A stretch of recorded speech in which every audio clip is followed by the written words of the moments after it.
जोहार, जय जोहार, सेवा जोहार।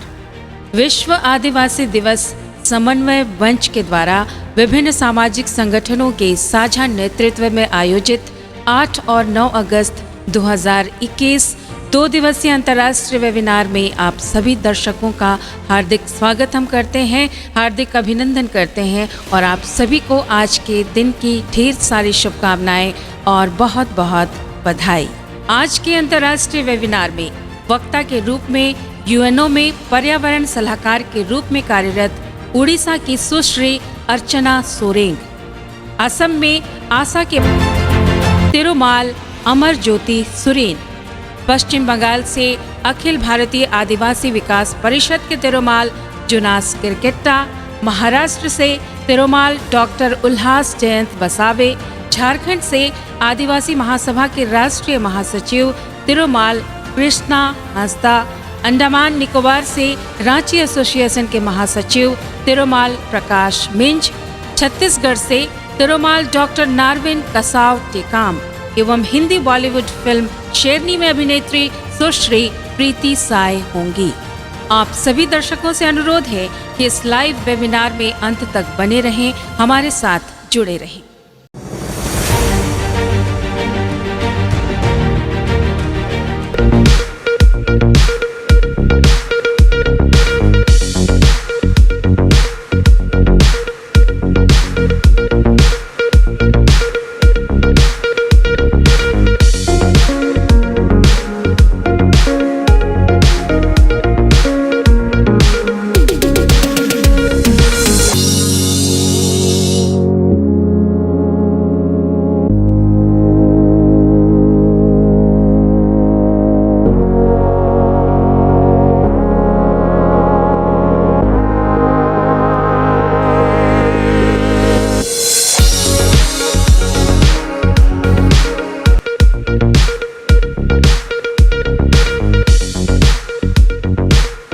आज विश्व आदिवासी दिवस के उपलक्ष्य पर संदेश देने के लिए असम से आसा के तिरुमाल अमरज्योति सुरेन को अब मैं आमंत्रित करना चाहूंगी। आप और आपका संगठन असम के चाय बागानों में लगभग 150 वर्षों से निवासरत आदिवासी मजदूरों एवं उनके परिवारों के हक अधिकारों को लेकर संघर्षरत है। साथ ही वहां वर्षों से निवासरत आदिवासियों को अनुसूचित जनजाति के रूप में मान्यता दिलाने के लिए आंदोलनरत हैं। आज के विश्व आदिवासी दिवस के पवित्र घड़ी में हमने असम के तरफ से सारा देश के हमारे जितना भी आदिवासी भाई बहन आयो अबा माना हैं सभी जन के हमार दिगे से जोहार जाना थी, सभी जन के हमार दिगे से आज के ई दिवस के बहुत बहुत हार्दिक शुभकामनाएं जाना थी। असम में हमनी के सबकर से डांगर जन आज के तारीख में समस्या है उठू आज से न हो किंतु 1947 के आसपास से चलते हैं और उठू होले आज तक ले हमनी के निजर एक परिचय नहीं है। असम में हमनी ST ना लगी, हमनी SC ना लगी, हमनी OBC बा MOBC के कैटेगरी में रखल जाइल, चाहे उठू उराव है के मुंडा है के खड़िया है के बा अन्य जनो भी जाय थे के जे असम के बाहरे SC बा ST के मर्यादा लाभ कर देश के विभिन्न हिस्सा के नियर असम में भी हमनी आदिवासी मान आज के तारीख में पीड़ित ही, निपीड़ित ही, प्रताड़ित ही और वो बात के आज के ई मंच में मोरौरे के सामने आने चाहत हो। असम के चाय बागान में आज तक ले हमनी के मिनिमम वेज नहीं खे पावल, आज तक ले हमनी इंटरिम वेज के रूप में चलो थी और उकर चलते जौनठू हमनी दुईठू समस्या के बताए के गेली इस समस्या के चलते आई जो हमनी शिक्षा दीक्षा में पिछड़ा रही, हमनी के माटी के हक नहीं खे, बागान में हमनी के आदमी के माटी के पट्टा नहीं खे और जंगल में भी यदि हमनी फॉरेस्ट ड्वेलर हिसाब से आई तो हुआ हमनी के माटी के कोनो पट्टा नहीं है। हमनी के बीच में प्रतिभा के अभाव नहीं है, लागे वो प्लेयर हो, यूट्यूबर हो, सिंगर हो, लेकिन फिर भी आज तक ले हमनी उमन के जौनठू पाइक लोगिया अधिकार, उमन के पाइक लोगिया जौनठू मर्यादा ओके हमनी दवाई के नहीं पाई रही और हमने आशा करो थी कि हमनी के जो समस्या माना है उके लेके सारा देश के आदिवासी मन चिंता करबेन और कल के तारीख में हमनी सभे एक संगे हमार अधिकार के ले अगुवाई के जाबो और उके हासिल करे पारबो बोल के ई हमार छोटो जोन संदेश रहे हमार आसाम के बाटे से उके दे के ई मैसेज के यहाँ टूंडू कर थी। जोहार, जय आदिवासी। असम के चाय बागानों के आदिवासियों के वास्तविक परिस्थितियों एवं समस्याओं को राष्ट्र के तमाम आदिवासी संगठनों एवं सरकार के समक्ष लाने के लिए आपको बहुत बहुत धन्यवाद। और अब हम अगले वक्ता के रूप में पश्चिम बंगाल से तिरुमाल जुनास किरकिट्टा को आमंत्रित करते हैं। आप पेशे से शिक्षा अधिकारी हैं और वर्तमान में अखिल भारतीय आदिवासी विकास परिषद के दार्जिलिंग जिला अध्यक्ष हैं। आप एवं आपका संगठन पश्चिम बंगाल में लगभग 150 वर्षों से निवासरत आदिवासी चाय मजदूरों के लिए न्यूनतम मजदूरी एवं जमीन का मालिकाना पट्टा के लिए संघर्षरत हैं। आप देख रहे हैं किस तरह से आज मैं इस हरियाली चाय बागान के बीच में ही खड़े होकर आप लोगों के समक्ष अपनी बातें रखने की कोशिश कर रहा हूं। आप देख रहे हैं कितनी सुंदर हरियाली चाय बागान है। इसे देखकर ऐसा लगता है जिस तरह से प्राकृतिक सुंदरता हरियाली मनमोहक दिखती है, सुनाई देता है, शायद यहाँ बसे आदिवासियों की ज़िंदगी भी इतनी हरियाली होगी। लेकिन मैं आप लोगों के समक्ष बताना चाहूँगा, जितनी ये हरियाली चाय बागान की धरती दिख रही है, उतनी ही विपरीत यहाँ बसे आदिवासियों की ज़िंदगी सुखी हुई। यहाँ के लोग 1770 की जो बंगाल की जो भयानक सूखा अकाल की लाभ उठाते हुए ईस्ट इंडिया कंपनी ने मेरे विचार से पूरे सुनियोजित तरीके से, एक योजनाबद्ध तरीके से हमें यहाँ के आदिवासियों को अपनी आज़ादी की जो भूमि, अपने घर छोटा नागपुर से पलायन कहें या विस्थापन कहें, उस तरीक़े से हमें यहाँ लाकर चाय बागान लगाने के लिए, बसाने के लिए उन्होंने हमें यहाँ लाया। कई बुद्धिजीवीगण, कई पढ़े लिखे व्यक्तिगण कहते हैं कि यहाँ के आदिवासी उस अकाल के समय वहाँ से पलायन कर यहाँ अपनी रोजी रोटी के लिए असम, भूटान और बंगाल के क्षेत्र में बसे थे। लेकिन मैं अपनी जो जानकारी है और जो सोचने की क्षमता है, उससे मैं आप लोगों के समक्ष ये बातें रखना चाहूँगा कि ये कोई पलायन नहीं था। ये ईस्ट इंडिया कंपनी की ओर से सुनियोजित एक विस्थापन हुआ है आदिवासियों का।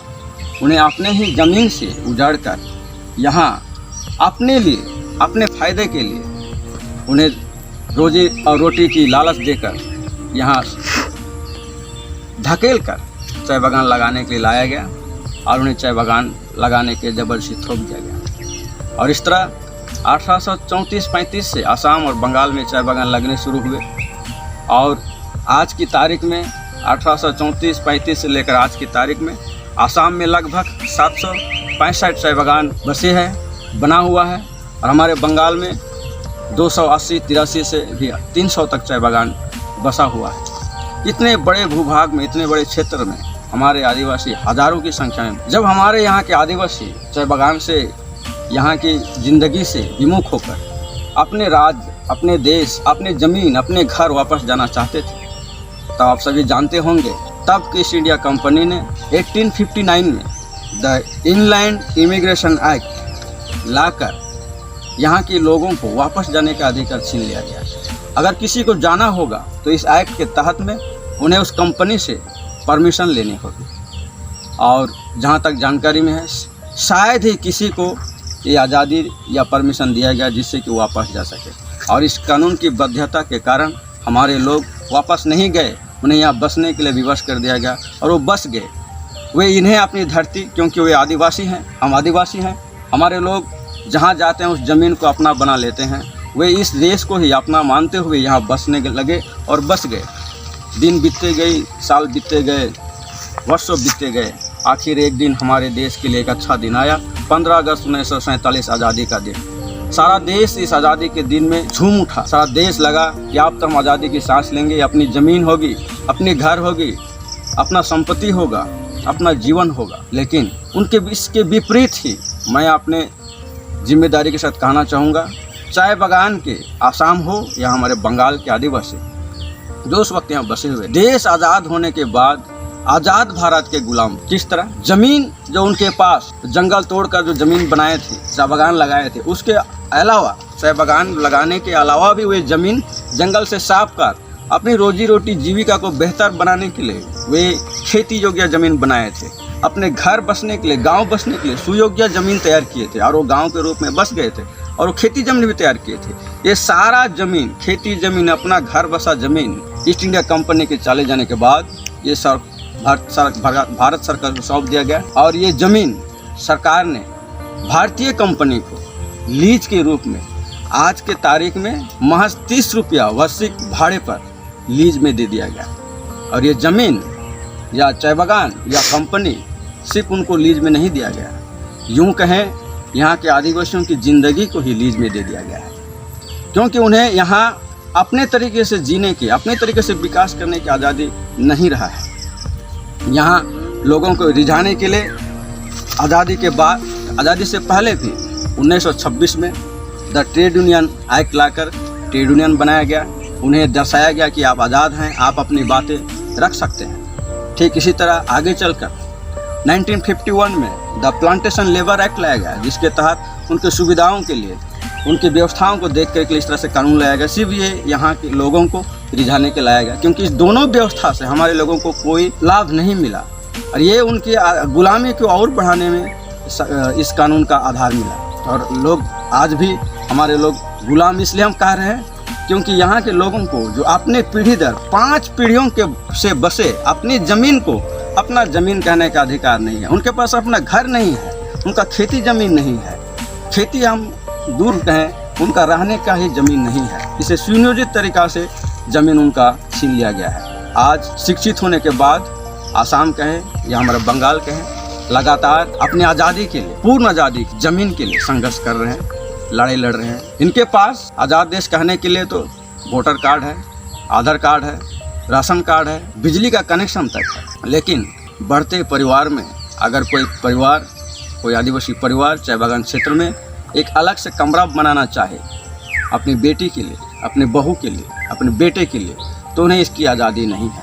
उन्हें उस तत्कालीन ईस्ट इंडिया कंपनी की तरह ही वर्तमान कंपनी के मैनेजमेंट से एनओसी या परमिशन लेना पड़ता है, जो बहुधा नहीं मिलती है। और इस तरह वे बहुत ही छोटे कमरे में हमारे लोग जानवर की तरह पूरा परिवार रहने के लिए विवश, और वे ईस्ट इंडिया कंपनी की ही क्वार्टर में रहने के लिए विवश रखा गया है। जिस तरह आज़ादी के बाद जब संविधान बनी, हमें आदिवासी शब्द से, आदिवासियत से हमें हटा दिया गया और हमें एक नया नाम परिचय दिया गया। जिस तरह से हमें शेड्यूल ट्राइब कहकर, अनुसूचित जनजाति कहकर एक नया नाम हम पर थोप दिया गया, ठीक उसी तरह बंगाल में या आसाम के हम जानते हैं, वहाँ के आदिवासियों को आज भी शेड्यूल ट्राइब का भी दर्जा नहीं दिया गया है। हालांकि हम बंगाल में हमारे लोगों को शेड्यूल ट्राइब, अनुसूचित जनजाति का दर्जा तो प्राप्त है, फिर भी यहाँ एक नए नाम देकर बंगाल में षड्यंत्र के तहत उन्हें नया नाम देकर पुकारा जाता है और वही नाम पर चलित हमें यहाँ हमारे आदिवासियों को आदिवासी नहीं कहा जाता है। किसी भी क्षेत्र से, सरकारी क्षेत्र हो, गैर सरकारी क्षेत्र हो, प्रशासन हो या फिर हम मीडिया कहें, यहाँ के लोगों को, हमारे आदिवासियों को वर्कर, लेबर, मजदूर, श्रमिक कहकर जाना जाता है और इन्हीं शब्दों से ही उनको पुकारा जाता है। जो यही शब्द, जो मजदूर, श्रमिक और वर्कर ही उन्हें ज़मीन से मालिक बनने से बेदखल करती है, क्योंकि यहाँ सरकारें समय पर भूमि सुधार के लिए कई कानूनें लाई है।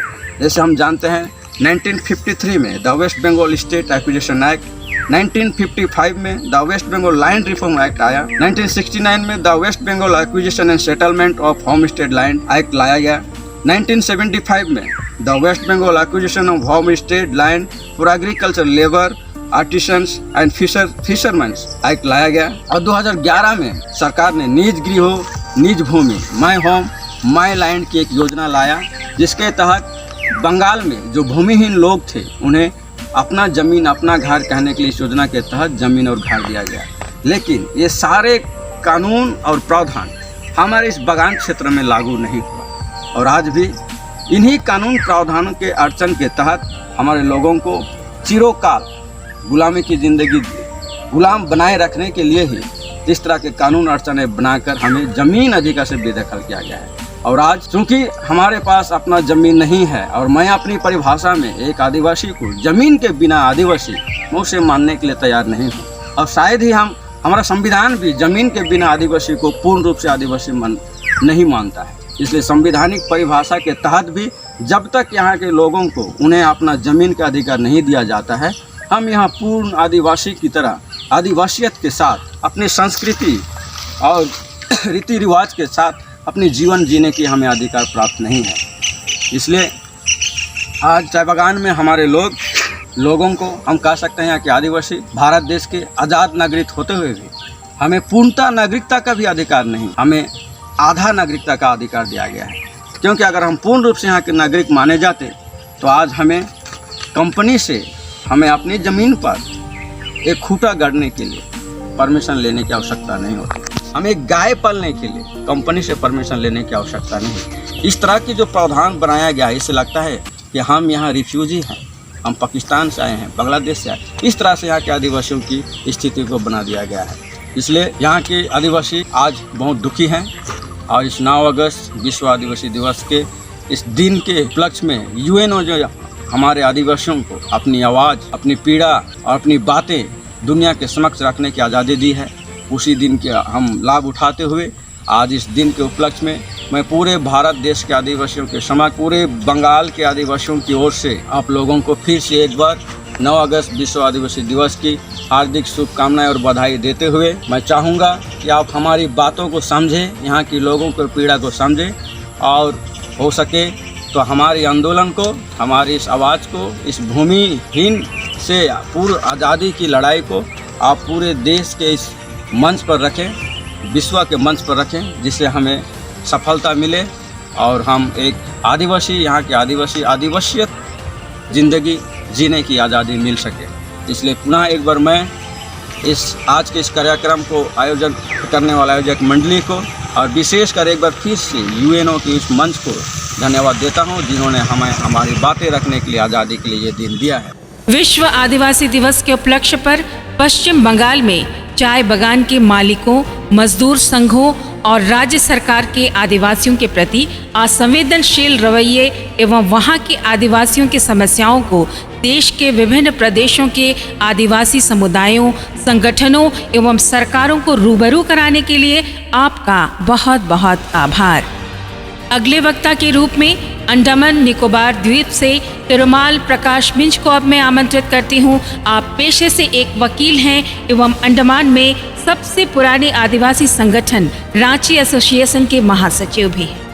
साल 1918 से अंग्रेजों द्वारा झारखंड, छत्तीसगढ़, उड़ीसा और पश्चिम बंगाल से आदिवासियों को अंडमान में जंगलों को साफ करने के लिए विभिन्न चलानों के माध्यम से ले जाया जाता रहा था एवं उन्हें बाद में जमीन का पट्टा देकर वहां बसा दिया गया, लेकिन उन्हें अभी तक अंडमान निकोबार में अनुसूचित जनजाति के रूप में सरकारी मान्यता नहीं दी गई है, जिसके लिए आपका संगठन वर्षों से संघर्षरत है। कि 9 अगस्त पूरे अंतर्राष्ट्रीय आदिवासी के दिवस के उपलक्ष्य में अंडमान निकोबार छोटा नागपुरी आदिवासी के संगठन रांची एसोसिएशन के जनरल सेक्रेटरी होने के नाते मैं यही संदेश देना चाहता हूं कि आज हम सभी अपने अधिकारों से वंचित हैं, चाहे वो एसटी हो, चाहे बच्चों का एजुकेशन हो, एजुकेशन में हमारे बच्चों को रिजर्वेशन नहीं है, और इसी तरह के कई सारे हमारे अधिकारों से हमें वंचित रखा गया है। और आज लगभग अंडमान निकोबार में 1 लाख लोग हैं वे जो 100 साल पहले अंडमान निकोबार में आए और अंडमान निकोबार के इस घने जंगल को साफ किए। साफ करने के बाद मैं 3rd जनरेशन हूँ और इस सब करने के बाद भी आज हम भी ट्राइबल हैं। जैसे हमारे शोंगपेन भाई हैं, जैसे हमारे जरावा भाई हैं, जैसे हमारे निकोबारी भाई हैं, वैसे हम भी ट्राइबल हैं। हम झारखंड के ट्राइब हैं, लेकिन झारखंड से हम अपने आप नहीं आए। झारखंड से प्रशासन, अंडमान निकोबार प्रशासन हम लोगों को लेकर आया यहाँ का विकास के लिए। और जब हम अंडमान निकोबार का विकास हो गया, लेकिन हमारे बच्चों के लिए कोई भी रिजर्वेशन नहीं रखा गया। शिक्षा के क्षेत्र में हमारा रिजर्वेशन नहीं रखा, हमारे नौकरी के लिए कोई रिजर्वेशन नहीं रखा, जबकि हम 1 लाख लोग यहाँ पे हैं। और अगर पॉलिटिकली बात करें तो 60,000 लोग यहाँ पे वोट डालते हैं अंडमान निकोबार में, हमारे छोटा नागपुरी आदिवासी। फिर भी यही छोटा सा संदेश एक general secretary Andaman Nicobar Ranchi association को नाते मैं आज इस आदिवासी दिवस के उपलक्ष्य में ये संदेश देना चाहता हूँ कि आज छोटा नागपुरी आदिवासी हर क्षेत्र से वंचित है। और यही छोटा सा संदेश मैं देना चाहता हूँ। बहुत बहुत धन्यवाद, सबको जोहार। अंडमान निकोबार द्वीप के विभिन्न स्थानीय आदिम जनजाति प्रिमिटिव ट्राइब्स एवं मुख्य लैंड से वर्षों पहले ले जाकर वहां अंग्रेजों द्वारा बसाए गए प्रवासी जनजातियों के बारे में देश के समस्त आदिवासी समुदायों एवं सरकारों का ध्यान आकर्षित करने के लिए आपका बहुत बहुत आभार। अगले वक्ता के रूप में अब छत्तीसगढ़ से डॉक्टर नारविन कसाव टिकाम को आमंत्रित करती हूँ। आप पेशे से आयुर्वेद डॉक्टर हैं एवं हमेशा से आदिवासियों की संवैधानिक जागरूकता, आर्थिक सशक्तिकरण, बेरोजगारी, पलायन, विस्थापन से स्थायी मुक्ति के लिए प्रयासरत रहे हैं।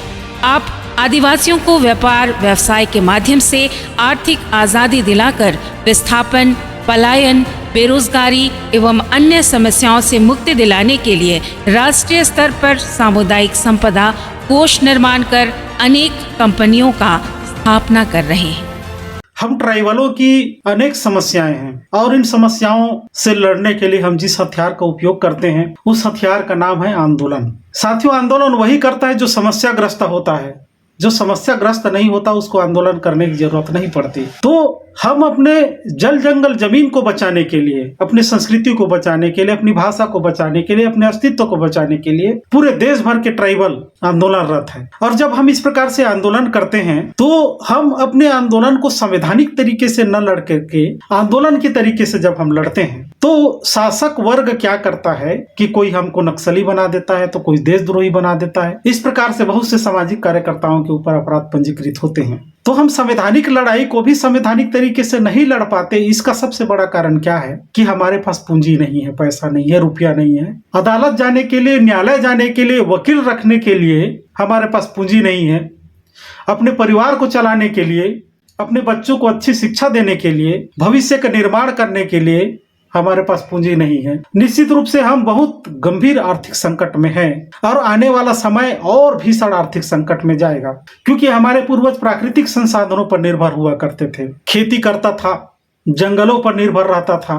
कभी भी वह कोई भी चीज को पहले खरीद करके नहीं उपयोग करता था, मतलब बाजारवाद हावी नहीं हुआ था। वो खेती भी करता था तो बाजार से कोई भी चीज नहीं खरीदता था, बीज सुरक्षित करके रखता था। गाय पाले हुए रहता था, उससे जब बछड़ा होता था तो उसको सिखाकर बैल बनाता था और बैल से जुताई करता था। खाद उसको खरीदना नहीं पड़ता था, पानी उसको खरीदना नहीं पड़ता था। सारा चीज प्राकृतिक संसाधन के रूप में उसके पास अवेलेबल था। लेकिन वर्तमान समय में बाजार हावी होने के कारण से हम सभी चीजों के लिए बाजारों पर निर्भर हो गए। हर चीज बाजार से खरीद करके उपयोग करते हैं। आप समीक्षा करें कि पहले हमारे पूर्वजों के पास जो भी जमीन रहा हो, 10 एकड़, 15 एकड़, 12 एकड़, आज वो जमीन सिमट करके मात्र 4 एकड़, 5 एकड़ तक रह गया है। और आने वाला 2 पीढ़ी के बाद खेती करने के लिए उसके पास जमीन नहीं बचेगा, वनोपज इकट्ठा करने के लिए जंगल नहीं बचेगा। तब हमारे आने वाला पीढ़ी के पास आय का स्रोत क्या होगा? आय का स्रोत वही नौकरी होगा या मजदूरी होगा। तो नौकरी करने वाला व्यक्ति भी बहुत अच्छा आर्थिक कंडीशन में नहीं है, वो भी कर्जे में डूबे हुए रहता है। और जो कर्जे में डूबे हुए रहता है वो व्यक्ति समाज सेवा नहीं कर सकता, वो समाज को सही दिशा नहीं दे सकता और समाज को समय भी नहीं दे पाता है और खुद ही समस्याग्रस्त होता है। तो ये मजदूरी और नौकरी के दम पर हम आने वाले पीढ़ी को सुरक्षित नहीं रख पाएंगे, क्योंकि आने वाला समय भीषण बाजारवाद का होगा।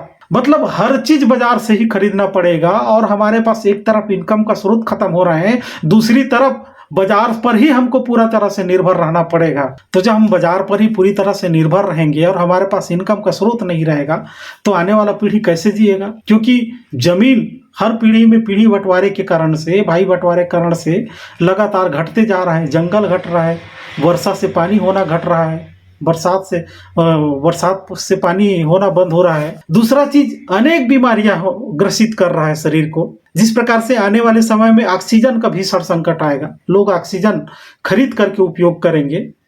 जिस प्रकार से हमारे पूर्वज पानी को कभी नहीं खरीदता था, लेकिन अब पानी खरीदना शुरू कर लिया है और आने वाले समय में हर व्यक्ति पानी खरीद करके पिएगा। तो पानी कौन बनाएगा? उद्योगपति बनाएगा, हम उसको खरीदेंगे। ऑक्सीजन कौन बनाएगा? उद्योगपति बनाएगा, उसको हम खरीद करके उपयोग करेंगे। जब हमारे पास आधा एकड़ से भी कम जमीन बचेगा, हम खेती करने की स्थिति में नहीं रहेंगे, हम उतने जमीन पर घर बनाएंगे, खेती करेंगे। ये कंडीशन जब हो जाएगा तो निश्चित रूप से हमारे पूर्वज, हमारे जो वंशज हैं, वो खेती करना छोड़ देगा और अपना जो जमीन है 10 डिसमिल, 15 डिसमिल, 20 डिसमिल या आधा एकड़, उसको जो है कंपनियों को मुआवजा के लालच में दे देगा। उस समय सरकार पॉलिसी बनाएगी कि जितने भी खाली जमीन है उस पर वो अधिग्रहित करेगा। जिस प्रकार से कोयला खनन के लिए जमीनों का अधिग्रहण करता है, उसी प्रकार से एग्रीकल्चर के लिए जमीनों का अधिग्रहण किया जाएगा और उद्योगपति लोग एग्रीकल्चर, खेती करना शुरू करेंगे। अपने उद्योग की शक्ल में वो खेती करेंगे। तो अभी जब किसान टमाटर उगा रहा है, मिर्चा उगा रहा है, गेहूं उगा रहा है, सरसों उगा रहा है, वो सारा उगाने का काम कौन करने लगेगा? उद्योगपति लोग करने लगेंगे। और उद्योगपति लोग जब करने लगेंगे तो जो मतलब खाद्य सामग्री हमको 40-50 रुपए किलो मिल रहा है, वो सीधा 400-4,000 रुपये में मिलने लगेगा, क्योंकि उद्योग में उत्पादित चीजों का मूल्य अलग होता है और कृषि से उत्पादन का मूल्य अलग होता है। उसमें बहुत से टैक्स जुड़ करके आएगा। तो इतने महंगा चीज भी हमको खरीदना पड़ेगा और दूसरी तरफ हमारा आय का स्रोत खत्म हो रहा है। तो आने वाले पीढ़ी को बचाने के लिए हमको स्थायी और बढ़ता हुआ आय का स्रोत बनाना पड़ेगा और इस काम को हमको इसी पीढ़ी में करना पड़ेगा और इसी 5 से 10 साल के अंदर में करना पड़ेगा, क्योंकि समय बहुत तेजी से परिवर्तन हो रहे हैं। हमारे लोगों ने कभी उद्योग नहीं किया, व्यापार नहीं किया, क्योंकि उद्योग व्यापार हमारे पूर्वजों को ऐसा लगता था कि लोगों को ठगने का धंधा है, लोगों को बेवकूफ बनाने का धंधा है। ऐसा सोच करके हमारे पूर्वज कभी उद्योग व्यापार नहीं किए। खून पसीने से कमाया हुआ, ईमानदारी से जो इनकम होता था उसी को ईमानदारी का इनकम मानता था। लेकिन जब हमको अभी बाजार समझ में आने लगा, तब हम जो है 60-70 साल पिछड़ गए। उद्योग व्यापार 60-70 साल आगे निकल चुका और हम उतना पिछड़ गए। और आज हमको उद्योग व्यापार समझ में आने लगा है, हम अभी अभी उद्योग व्यापार करना शुरू कर रहे हैं, तब उद्योग व्यापार पुनः एक करवट लेकर के हाईटेक हो चुका, डिजिटल हो चुका। यदि हम इस डिजिटल बाजारवाद को समझने में भी 40-50 साल लगा देंगे, तब तक हमारा आने वाला पीढ़ी अपने आप को सुरक्षित नहीं रह पाएगा और भीषण आर्थिक संकट में चला जाएगा। साथियों, इस संकट से बचने के लिए हम लोगों ने रिसर्च किया, विचार किया, तो एक निष्कर्ष निकल के आया कि हमको अपने सामुदायिक संसाधन को बढ़ाना पड़ेगा, सामुदायिक संपदा को बढ़ाना पड़ेगा। ये सामुदायिक संपदा क्या होती है? जिस प्रकार से आपके गांव में गांव का जो सार्वजनिक तालाब होता है, गांव का सार्वजनिक खेल का मैदान होता है, गांव का सार्वजनिक जो गोटुल होता है, धूम कुड़िया होता है, घग्गर बस्सा होता है, वो क्या है? गांव की सामुदायिक संपदा होती है। लेकिन हम गांव से जैसे ही बाहर निकलते हैं, ब्लॉक लेवल पर, जिला लेवल पर या राज्य के लेवल पर, हमारी सामुदायिक संपदा के नाम पर कुछ भी नहीं है। हमारा एक ठो स्कूल दिखाई नहीं देता है, हमारा सामुदायिक भवन नहीं दिखाई देगा ब्लॉक जिला लेवल पर, हमारा चाय पीने के लिए एक ठो होटल नहीं दिखता है, कपड़े का दुकान नहीं दिखता है, एक ठो व्यापार नहीं दिखता है, एक ठो उद्योग नहीं दिखता है। इसका मतलब हमारी सामुदायिक संपदा नष्ट होने के कगार पर है। तो हमको अपने सामुदायिक संपदा को ही बढ़ाना पड़ेगा, क्योंकि सामुदायिक संपदा जिसका मजबूत होगा वही समाज आर्थिक रूप से तरक्की करेगा। जिस प्रकार से इस देश की संपूर्ण संसाधन है वो देश की सामुदायिक संपदा है, जिस प्रकार से राज्य के सामुदायिक संसाधन है वो राज्य की सामुदायिक संपदा है, उसी प्रकार से हम ट्राइबलों को भी अपने सामुदायिक संपदा का निर्माण करना पड़ेगा और उसका विकास करना पड़ेगा, जिस प्रकार से मुस्लिम समुदाय का होता है।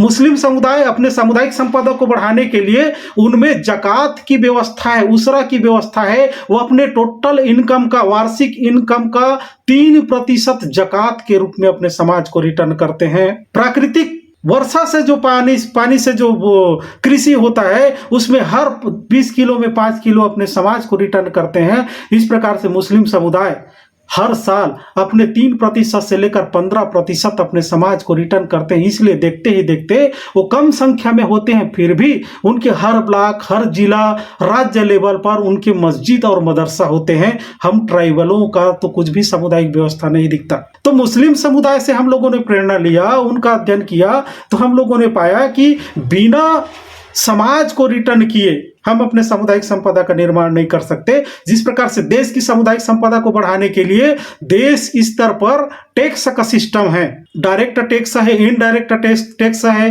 जीएसटी भी बोलते हैं। यदि राज्य सरकार के पास या केंद्र सरकार के पास टैक्स ना जाए तो देश का सामुदायिक संपदा बढ़ेगा ही नहीं। उसी प्रकार से मुस्लिम समुदाय के पास यदि जकात ना जाए तो मुस्लिम समुदाय का सामुदायिक संपदा नहीं बढ़ेगा। हम लोगों ने रिसर्च किया कि जिस प्रकार से सरकार के पास टैक्स की व्यवस्था है, जिस प्रकार से मुस्लिमों के पास जकात की व्यवस्था है, हम ट्राइबलों के पास भी क्या उस टाइप से व्यवस्था है क्या? तो पता चला कि ट्राइबलों में जो व्यवस्था है उस व्यवस्था को बरार व्यवस्था कहा जाता है। बरार व्यवस्था आज भी गांवों में जीवित है। गांव के लोग अपने गांव का त्योहार मनाने के लिए, गांव के सामुदायिक काम को करने के लिए या गांव के विवाद को निपटान करने के लिए प्रत्येक परिवार से बराबरी से जो राशि और अनाज इकट्ठा किया जाता है उसको कहा जाता है बरार। अंग्रेज लोगों ने भी इसको लिख करके रखा हुआ है कि ट्राइबलों में बरार की व्यवस्था पाई जाती है, किंतु यह बरार व्यवस्था सिर्फ गांवों तक ही सीमित है। तो इसको गांव के स्तर से निकाल करके हमको राष्ट्रीय लेवल पर लाना होगा। तो राष्ट्रीय लेवल पर कैसे लाया जाए, इसके लिए 2019 में हम लोगों ने एक प्लान बनाया, एक नीति लिखा। उस नीति का नाम हम लोगों ने रखा पारंपरिक आदिवासी महासभा स्थापना नीति 2020। चूंकि 9 फरवरी 2020 को हम लोगों ने आदिवासी समुदाय को बुला करके सभा करके इस नीति को प्रस्ताव पारित करके सरगुजा संभाग के 6 जिले में लागू किया। एक प्रयोग के तौर पर 1 साल तक हम लोगों ने इस पर काम किया कि ये हमारा बरार व्यवस्था सक्सेस होगा कि नहीं होगा, उस पर हम लोगों ने ये प्रयोग किया। और इसके साथ में बहुत से और नीतियां बनाए। जिस प्रकार से जिस प्रकार से जो देश भारत के संविधान से चलता है और संविधान को चलाने के लिए बहुत से अधिनियम होते हैं, उसी प्रकार से पारंपरिक आदिवासी सभा स्थापना नीति एक संविधान था और उसको चलाने के लिए उसके अनुच्छेदों के आधार पर बहुत से अधिनियम हम लोगों ने बनाया। जिस प्रकार से जो है कोष का वितरण कैसे होगा, उसका पारदर्शिता कैसे आएगी और सैलरी कैसे दिया जाएगा, ये सारा चीज के लिए हम लोगों ने 15-20 प्रकार के अधिनियम नियम बनाए, नीति बनाए और उसको सरगुजा संभाग में लागू किया। तो ये जुलाई में हम लोगों ने जुलाई 2021 में बरार व्यवस्था सरगुजा संभाग में लागू किया और जुलाई 2021 के आते तक मात्र 1 साल के अंदर में इतना बेहतरीन रिजल्ट देखने को मिला कि हम लोगों ने उसी बरार के पैसा से 3 बड़े कंपनियों का निर्माण किया जो सामुदायिक कंपनी है। ये प्राइवेट लिमिटेड नहीं है, ये किसी की व्यक्तिगत नहीं होगी बल्कि सामुदायिक की बल्कि ट्राइबलों की सामुदायिक संपदा होगी। ऐसा हम लोगों ने उसमें व्यवस्था को बनाया। तो 3 कंपनियों का हम लोगों ने निर्माण किया। एक कंपनी बरारों को कलेक्ट करेगी जो पब्लिक लिमिटेड है, साथ में चैरिटेबल लिमिटेड है, ये सेक्शन 8 के तहत जो पंजीकृत कंपनी है। तो ये इसका नाम यूनाइटेड ट्राइब गणवाना एसोसिएशन ऐसा रखा गया। गणवाना मतलब जो है कबीलों का, गण मतलब कबीला, कबीलों का देश या कबीलों का राष्ट्र। जैसे गणतंत्र शब्द में गणतंत्र जो शब्द है ना, उसमें गण जो शब्द है वो इसी गण शब्द से आया है और गण मतलब कबीला होता है, अंग्रेजी में ट्राइब कहते हैं। तो गणवाना मतलब कबीलों का संघ। तो इस नाम को हम लोगों ने इसलिए ऐसा रखा, जिस प्रकार से अमेरिका का नाम क्या है, यूनाइटेड स्टेट अमेरिका है, जिस प्रकार से अरब देश का क्या नाम है, यूनाइटेड अरब अमीरात है, उसी प्रकार से ट्राइबलों का जो संघ होगा यूनाइटेड ट्राइब गणवाना होगा। ऐसा सोच करके इस कंपनी का नाम रखा गया। इसमें पूरे देश भर के 12 करोड़ ट्राइबलों का जो है इसमें बरार जमा होंगे। तो उस नीति में हम लोगों ने 3 प्रकार के बरार व्यवस्था को लागू किया। पहला प्रतिनिधित्व बरार। प्रतिनिधित्व बरार में जितने भी अधिकारी कर्मचारी जनप्रतिनिधि है या जिनके पास नियमित मासिक इनकम होता है या जिनके पास आय का निश्चित स्रोत है, वो अपने वार्षिक इनकम का मात्र 1% समाज को डोनेट करेंगे बरार के रूप में। ये प्रतिनिधित्व बरार में व्यवस्था किया गया। दूसरा जो बरार था उत्तरदायित्व बरार। उत्तरदायित्व बरार में ये व्यवस्था किया गया कि समाज के जितने भी लोग हैं जो 18 साल से ऊपर हैं, वो अपने खर्चे में से प्रतिदिन 1 रुपया बचाएंगे। 30 दिन में 30 रुपया बचाएंगे तो साल भर में 365 रुपया बचेगा और 365 रुपया को समाज को डोनेट करना है बरार व्यवस्था के तहत। और तीसरा प्रकार का जो बरार था उपज बरार। उपज बरार में अपने उत्पादित वस्तु, चाहे कृषि उपज हो चाहे वनोपज हो, हर 100 किलो में 1 किलो समाज को रिटर्न करने का व्यवस्था बनाया गया। ये 3 प्रकार की व्यवस्था हम लोगों ने बनाया, उसको लागू किया, जिसके परिणाम स्वरूप 3 कंपनियों का निर्माण हुआ। तो सोच के देखिए, यदि 12 करोड़ ट्राइबल लोग 1 रुपया की दर से भी एक दिन में बचत करते हैं और समाज को एक जगह देते हैं, तो कुछ ही मिनटों में 12 करोड़ रुपये 12 करोड़ रुपया इकट्ठा हो सकता है। इतना बड़ा पावर है बरार सिस्टम का। तो इससे सामुदायिक संपदा का निर्माण होगा, और सामुदायिक संपदा का निर्माण होगा तो निश्चित रूप से हम गेहूं तो पैदा कर सकते हैं, लेकिन गेहूं से आटा नहीं बना सकते। हमारे पास में आटा बनाने की व्यवस्था नहीं है, और ना ही उसको पैकिंग करके मार्केटिंग करते हैं, बल्कि हम गेहूं को कच्चा ही बेच देते हैं। उद्योगपति खरीदता है और उसको पैकिंग करके मार्केटिंग करता है और वो मालामाल होता है। हम सरसों पैदा कर सकते हैं, जब हम 3 महीना मेहनत करके सरसों पैदा कर सकते हैं तो सरसों से तेल क्यों नहीं निकाल सकते, और उसको पैकिंग करके मार्केटिंग क्यों नहीं कर सकते। ये सारा व्यवस्था को करने के लिए तीनों प्रकार के कंपनियों का निर्माण किया गया। पहला कंपनी जो चैरिटेबल कंपनी है उसमें बरार जमा होंगे। दूसरा जो कंपनी है रिटेल कंपनी है, कोयतुर वेल्थ रिटेल लिमिटेड ऐसा उसका नाम दिया गया है। तो ये फुटकर का काम करेगा। हर ब्लॉक लेवल पर ट्राइबलों का सुपर बाजार होगा। ये सुपर बाजार कैसे होगा कि आपके ब्लॉक से 10,000 शेयर होल्डर निकालना है, एक ब्लॉक से 10,000 शेयर होल्डर।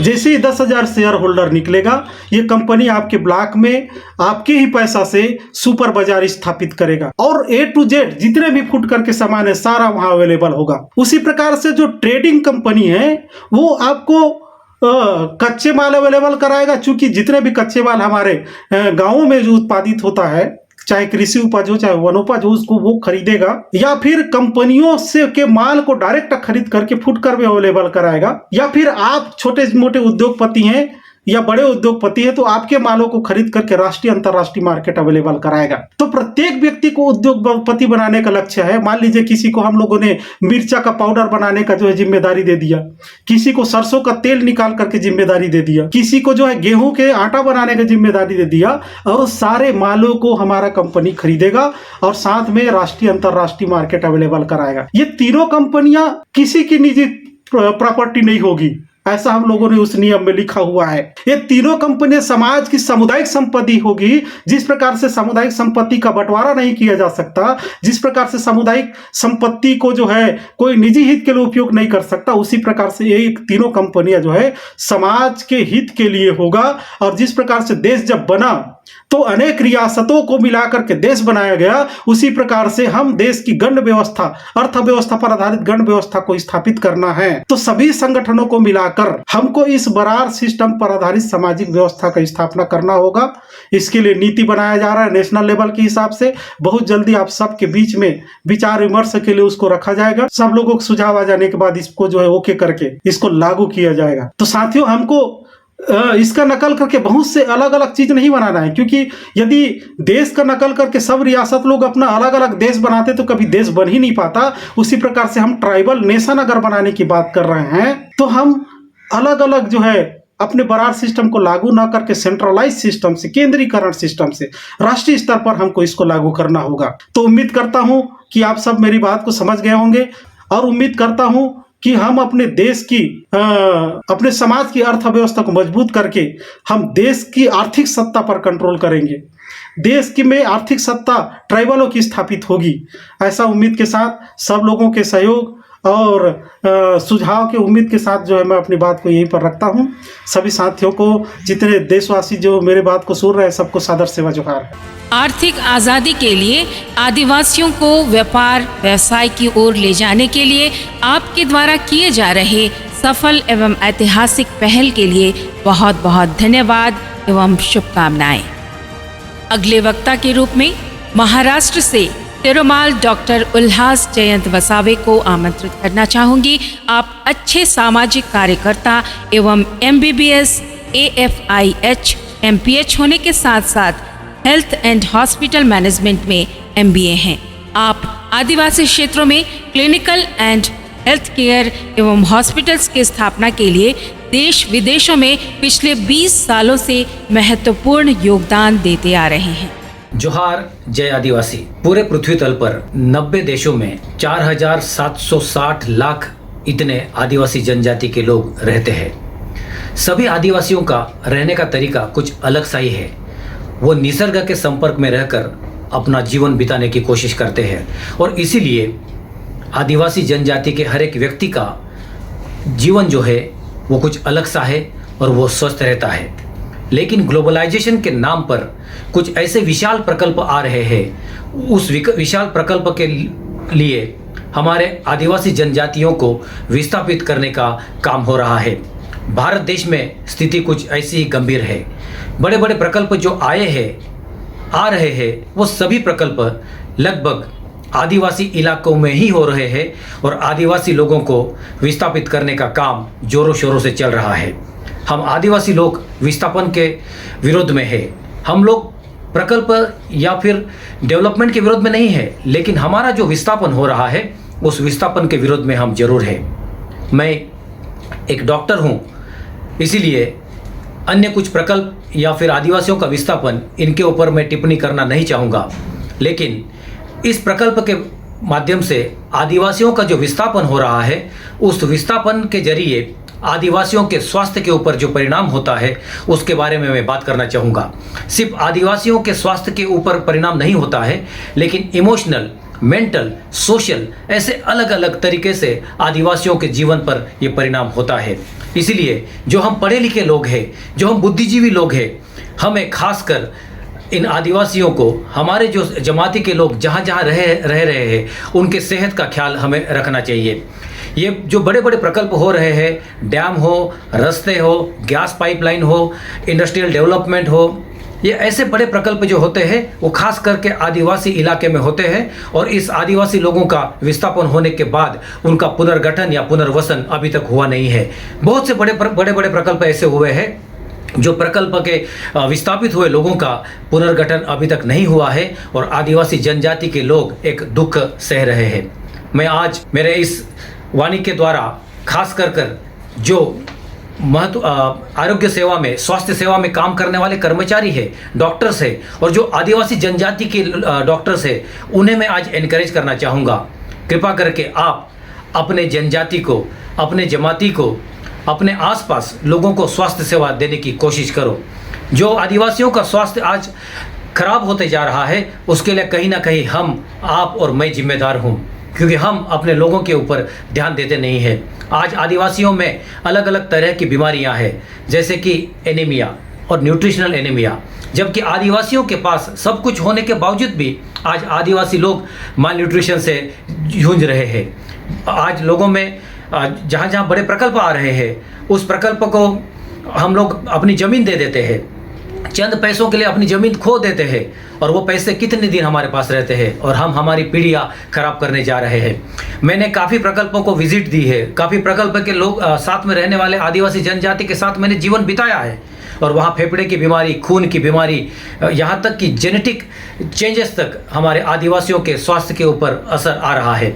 इसलिए भाई और बहनों, मैं आपसे उम्मीद रखता हूँ कि आदिवासी जनजाति के लोगों का स्वास्थ्य अच्छा रखने का काम ये तुम्हारा और हमारा है। आज हमारे राजकीय जो नेता है, राजनीतिक नेता है, वो अलग तरीके से अलग अलग पार्टियों से, अलग अलग दलों से जुटे हुए हैं, लेकिन वो उनके गुलामी में रहने के कारण आज हमारी आवाज़ नहीं उठा पा रहे हैं। आज हम विश्व आदिवासी दिवस की बात कर रहे हैं जो पूरे दुनिया में 9 अगस्त को मनाया जाता है। ये क्यों मनाया जाता है? क्योंकि हमारे आदिवासी जनजाति के जो लोग हैं उन्हें अपने प्रकृति का, उन्हें अपने महत्व का, उन्हें अपने खुद का जो इम्पोर्टेंस है, महत्व है, वो दिखाने की कोशिश आज विश्व आदिवासी दिवस के द्वारा हो रही है। पूरे विश्व में आज आदिवासी दिवस मनाया जा रहा है। हर साल विश्व में जब आदिवासी दिवस मनाया जाता है तभी अलग अलग विषयों को लेकर ये आदिवासी दिवस मनाया जाता है। इस साल का जो सब्जेक्ट है या थीम है, उस सब्जेक्ट में ऐसा कहा गया है कि late everyone be with us, या किसी को पीछे ना छोड़े। और किसी को पीछे ना छोड़ने के लिए एक अलग सामाजिक अनुबंधन या फिर उसको कॉन्ट्रैक्ट कहते हैं, उसके लिए आज हमें आवाज़ दी गई है। लेकिन ये कौन सा कॉन्ट्रैक्ट, किस तरह का कॉन्ट्रैक्ट, ये हमें समझने की ज़रूरत है। मैं आपसे निवेदन करूंगा कि अगर सामाजिक अनुबंधन या कॉन्ट्रैक्ट करना है तो ये अच्छी तरह से समझ के लो। जो बुद्धिजीवी लोग हैं, पढ़े लिखे आदिवासी लोग हैं, आपने हर साल का विश्व आदिवासी दिवस का जो थीम होता है उस थीम को समझने की कोशिश है। खुद इस थीम को समझ के लो और इस थीम को अलग अलग लोगों को, अपने जनजातियों को समझाने की कोशिश करो, ताकि हमें इस दुनिया के ताकतों से, जो आदिवासियों के विरुद्ध में काम कर रहे हैं, उन ताकतों से लड़ने की हमें एक शिक्षा प्राप्त हो। बहुत बार हमारे काफ़ी जनजाति के लोग हैं, उन्हें विश्व आदिवासी दिवस का महत्व समझता नहीं है। काफ़ी सालों से ये दिन आज हम लोग नाच कूद कर मनाते हैं, लेकिन नाचते हैं, कूदते हैं, हमारी संस्कृति को दिखाते हैं और दूसरे दिन से फिर हम अपने काम में लग जाते हैं। आइए, आज का ये 9 अगस्त का जो दिन है, ज़रूर नाच कूद के मनाओ, लेकिन आज का जो थीम है कि हमें सबको साथ लेकर चलना है और विश्व के लोगों के साथ एक अनुबंधन करना है, एक करार करना है, एक कॉन्ट्रैक्ट करना है, और वो कॉन्ट्रैक्ट करने का भाग हमें बनना है। और कॉन्ट्रैक्ट का भाग जब हम बनेंगे तो आदिवासी जनजाति के जो लोग हैं उन्हें शायद तकलीफ होगी नहीं। जो डॉक्टर्स है, नर्सेस है, खास कर आदिवासी लोग हैं, जहाँ जहाँ आप काम कर रहे हैं, कृपा करके आदिवासी समाज के जो स्वास्थ्य के इश्यूज़ है उसके ऊपर आप ध्यान दीजिए, उसका रिकॉर्ड करना सीखिए, और वो रिकॉर्ड करने के बाद उसके ऊपर छोटे छोटे प्रोजेक्ट करना सीखिए। आज आदिवासी डॉक्टरों को, नर्सेस को मैं कहना चाहूँगा कि आप एक बिजनेस मॉडल डेवलप करो। बिजनेस मॉडल डेवलप करके अपनी आर्थिक स्थिति जो है उसको सुधारने की कोशिश करो, और जब अपनी आर्थिक स्थिति सुधरेगी तभी हम इस दुनिया के अन्य जाति के लोगों के साथ हम एक अलग स्पीड में, अलग तरीके से काम कर सकेंगे, उनके साथ हम कंपटीशन कर सकेंगे। विश्व आदिवासी दिवस के अवसर पर सभी दुनिया के आदिवासी भाई बहनों को मैं जोहार नमन कहना चाहूँगा और भी इस विश्व आदिवासी दिवस की शुभकामनाएं देना चाहूँगा। और इसी के साथ मैं सभी को यह कहना चाहूँगा कि इस दुनिया की जो ताकतें हमारे विरुद्ध लड़ रही है, उनके साथ लड़ने के लिए हमें तैयारी करनी होगी। आइए हम साथ मिलकर उलगुलान जारी रखें और सभी को साथ लेकर हमारे आदिवासियों का उन्नतीकरण करने का हम प्रयास करें। जय जोहार, जय आदिवासी। देश में असंतुलित उद्योगीकरण नीतियों के कारण आदिवासी बहुल क्षेत्रों में होने वाले खतरनाक बीमारियों से हमें अवगत कराया, इसके लिए आपका आभार। और अब छत्तीसगढ़ के आदिवासी बाला का बॉलीवुड की हिंदी फिल्म शेरनी की अभिनेत्री विद्या बालन के साथ महत्वपूर्ण किरदार निभाने वाली सुश्री प्रीति साय द्वारा विश्व आदिवासी दिवस पर विशेष संदेश। जय जोहार, नमस्कार। मेरा नाम प्रीति साय है। मैं ग्राम जशवंतपुर कुसमी, जिला बलरामपुर की रहने वाली हूँ। कुछ सालों से मैं मुंबई में रह रही हूँ। हाल फिलहाल में आपने मुझे शेरनी मूवी में देखी होगी, जिसमें मैंने एक ट्रैंक्विलाइजर एक्सपर्ट का किरदार निभाया है। इस मूवी में बहुत सारे सीन्स हमारे आदिवासी जीवन पर फिल्माया गया है, और मेरा मानना है कि आदिवासी हैं तो प्रकृति की सुंदरता है। और आप लोगों को तो पता ही होगा, प्रकृति से हमारा लगाव पीढ़ी दर पीढ़ी चलता आ रहा है, जिससे प्रभावित होकर बड़े से बड़े फिल्म डायरेक्टर आदिवासी परंपराओं और प्रथाओं को अपनी मूवी में फिल्माना चाहते हैं, और ये हमारे लिए गर्व की बात है। इस गौरव को बनाए रखने के लिए आप सभी को मेरी तरफ से विश्व आदिवासी दिवस की ढेर सारी शुभकामनाएं। धन्यवाद। प्रीति साय जी, विश्व आदिवासी दिवस पर हम सभी को शुभकामनाएं संदेश देने के लिए आपका हार्दिक आभार। और अब आदिवासी महासभा के राष्ट्रीय महासचिव तिरुमाल कृष्णा हांसदा आदिवासी मुद्दों पर एक राष्ट्रीय प्रस्तावना को आपकी सहमति के लिए प्रस्तुत करेंगे। जोहार। आज विश्व आदिवासी दिवस के शुभ अवसर पर भारत एवं पूरे विश्व के आदिवासियों को समन्वय मंच की ओर से बहुत बहुत बधाई और शुभकामनाएं देता हूं। आज मैं राष्ट्रीय प्रस्ताव को कुछ लाना चाहता हूं। एक 9 अगस्त राष्ट्रीय अवकाश घोषित हो। दूसरा, भारत के अनुसूचित जनजाति को आदिवासी इंडिजिनस अबोरिजिन के रूप में भी संवैधानिक मान्यता प्राप्त हो। तीसरा, भारत सरकार ILO कन्वेंशन 169 के दस्तावेज को हस्ताक्षर करे। चौथा, भारत सरकार जयपाल सिंह मुंडा को मरणोपरांत भारत रत्न से सम्मानित करे। पांचवा, जब तक पेशा कानून 1996 के तर्ज पर अनुसूचित क्षेत्रों में नगरपालिका नगर पंचायत का विस्तार के लिए संसद केंद्रीय कानून नहीं बनाती है, तब तक अनुसूचित क्षेत्रों में असंवैधानिक नगरपालिका चुनाव रद्द हो। छठवीं, अनुसूचित क्षेत्रों में सभी प्रकार का खनिज के खनन का अधिकार का आवंटन, सुप्रीम कोर्ट के समता जजमेंट 1997 और RM लोढ़ा फैसला 2013 के आदेशों एवं 5वीं अनुसूची के प्रावधानों के अनुरूप राज्य सरकार नियमावली कानून बनाकर कथित क्षेत्रों के स्थानीय अनुसूचित जनजातियों को कोऑपरेटिव सोसाइटी के माध्यम से उन्हें मालिकाना हक देने की पहल करें। 7वीं 5वीं अनुसूची के प्रावधानों एवं सुप्रीम कोर्ट के समता जजमेंट 1997, पी रमीरेड्डी जजमेंट 1988 के आदेशों एवं भूमि अधिग्रहण पुनर्वास पुनर्व्यवस्थापन अधिनियम 2013, पेशा कानून 1996 के सुसंगत नियमावली कानून बनाकर अनुसूचित क्षेत्रों में लागू किया जाए।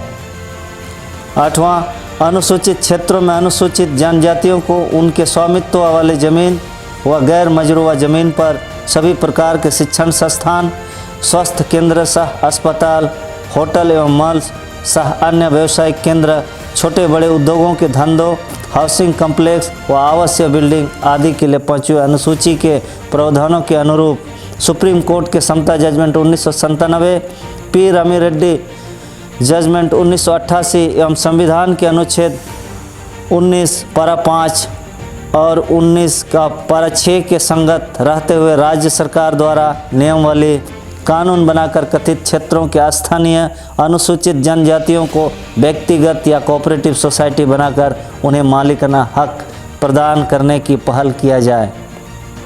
9वां संविधान के 5वीं अनुसूची एवं अनुच्छेद 19 का पारा 6 के उपबंधों एवं inter state migration workman act 1979 के प्रावधानों के अधीन रहते हुए राज्य सरकार अनुसूचित क्षेत्रों एवं सामान्य क्षेत्रों के लिए अलग अलग ऐसी स्थानीय नीति और नियोजन नीति बनाए ताकि कथित क्षेत्रों के अनुसूचित जनजातियों के हितों की रक्षा की जा सके।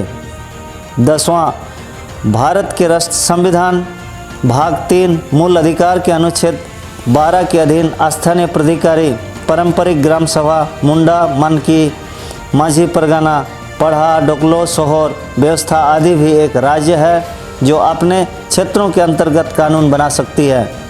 5वीं अनुसूची के उपबंधों विद्यमान प्रविध विधियाँ अनुच्छेद 372 विल्किंसन रूल 1833 दंड प्रक्रिया संहिता 1973 की धारा 5 एवं भारतीय दंड संहिता 1860 की